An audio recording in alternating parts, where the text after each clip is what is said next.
Innviðasjóður opinn samkeppnissjóður sem starfar samkvæmt lögum opinberan stuðning við vísindarannsóknir. Hlutverk sjóðsins að styðja við uppbyggingu rannsóknarinnviða á vegvísi.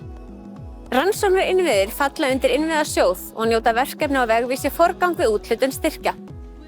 Á vegvísi tilgreindir viðamiklir innviðir og innviðakjarnar sem uppfylla kröfur að styðja við gæði í rannsóknum og samræmist áherslum vísinda- og tækniráðs.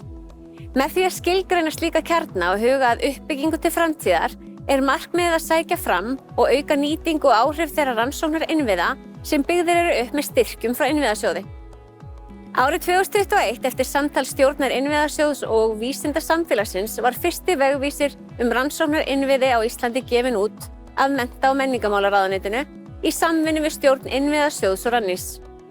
Þau 6 verkefni sem valin voru á vegvísinu eftirfarandi: efnagreining frá frumefnum til lífsameinda, efnavísinda og efnaverkfræðisetur, EPOS Ísland eða European Plate Observing System, frá sameindum til sniðlækninga, heildstæð aðstæða fyrir nútíma lífvísindi, íslenski rafrænir innviðir og miðstöð stafrænna hugvísinda og lista.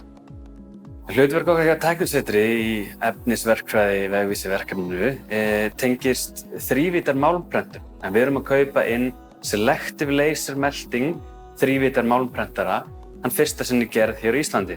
Það merkilega við þrívítarprentun að við getum smíða hluti sem í raun ómögulegt að smíða með hefðbundnum hætti.